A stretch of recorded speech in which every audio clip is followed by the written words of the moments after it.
A ver, para que entendamos bien el mundo digital en el que vivimos, con todos estos avances que parecen casi magia, ¿verdad? Pues a veces lo mejor es echar la vista muy, muy atrás. Así que vamos a hacer justo eso, un viaje por la increíble historia de la innovación humana. Esa es la pregunta del millón, ¿a que sí? Vamos a plantear esto como una historia que no ha parado, una cadena de ir solucionando problemas que conecta ese pasado tan lejano con esto que tenemos ahora mismo en la mano. Vale, nuestro viaje va a tener 5 paradas. Primero, las herramientas básicas para sobrevivir. Luego, cómo se levantaron las civilizaciones. Después, cómo se empezó a conectar el mundo. De ahí pasaremos a las revoluciones industriales y terminaremos, claro, en nuestra era digital. Venga, pues vamos al lío. Al principio de todo, para los primeros humanos la cosa era bastante simple pero a la vez brutalmente complicada. Había que sobrevivir. Y su primera respuesta, su primera arma contra la naturaleza, fue la tecnología. Lo que más impresiona de esto de verdad es el tiempo. Millones de años. El Paleolítico duró millones de años. Es que hay que pararse a pensar en esto. Millones de años para perfeccionar las ideas más básicas. El ritmo del cambio era lentísimo, casi como un glaciar. Y ojo, no hay que subestimar nada de esto, ¿eh? Cada una de estas cositas fue una revolución total.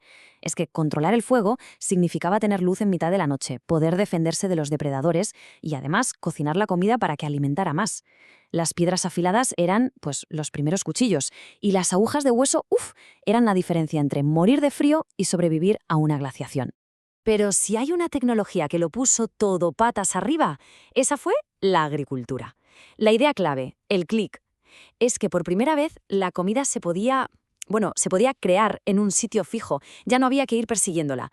Y claro, esto permitió que los grupos nómadas se asentaran, que crecieran y que dieran ese primer pasito hacia lo que hoy conocemos como civilización. Claro, una vez que el problema de la comida estaba más o menos controlado, apareció otro reto. Vale, ¿y ahora qué hacemos con miles de personas viviendo juntas? ¿Cómo nos organizamos? Pues de nuevo, la tecnología tuvo que evolucionar para construir literalmente la sociedad.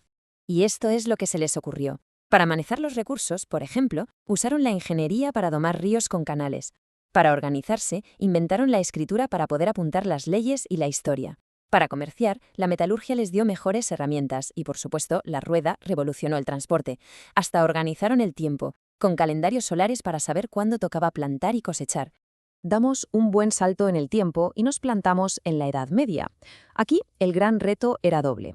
Por un lado, superar las distancias, que eran enormes, y por otro, luchar contra la lentitud con la que viajaban las ideas. Y aquí es súper importante recordar que la innovación no pasaba solo en un sitio, era algo global.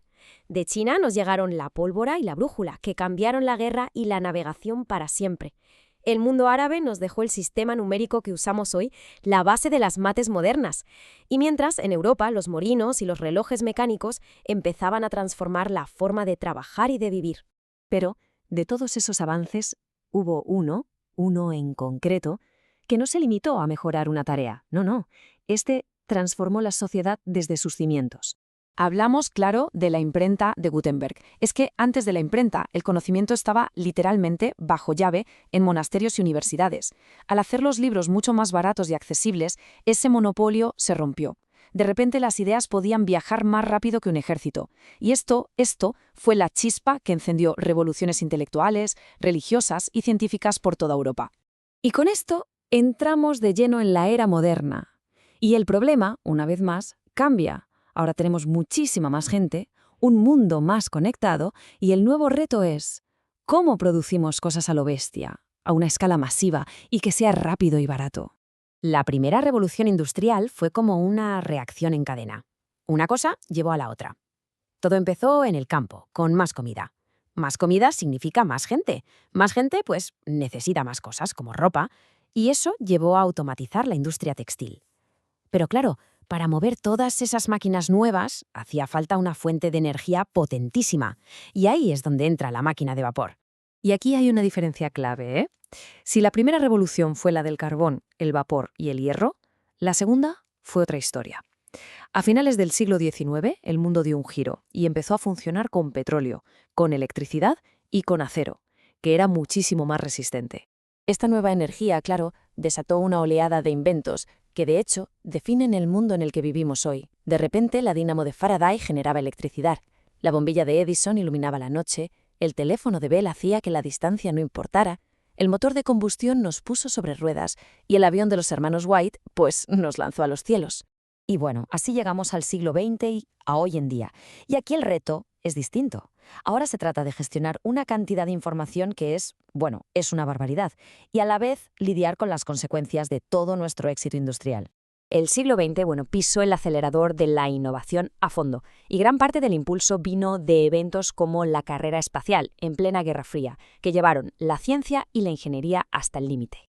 Para que nos hagamos una idea de la escala de este salto, pensemos en una cosa. Un smartphone de hoy en día tiene más de 1 millón de veces la potencia de cálculo que tenían aquellos ordenadores gigantes que ocupaban habitaciones enteras en los años 50. 1 millón de veces. Es un crecimiento que es casi imposible de visualizar. Pero claro, todo este progreso tan increíble nos ha traído de la mano nuestro siguiente gran problema, el impacto en el medio ambiente. La clave ahora mismo es no ver la sostenibilidad como un freno, sino como la siguiente gran frontera para innovar. Ahora todo ese ingenio humano se está centrando en desarrollar energías limpias, en crear sistemas mucho más eficientes. Y con esto llegamos a hoy. A lo largo de todo este viaje, si algo queda claro, es que la tecnología es nuestra herramienta más poderosa para superar desafíos. La gran pregunta que nos queda al final es, si todo ese ingenio, el mismo que nos sacó de las cuevas y nos llevó a las estrellas, ¿será capaz, ahora, de resolver los problemas que, en parte, él mismo ha creado?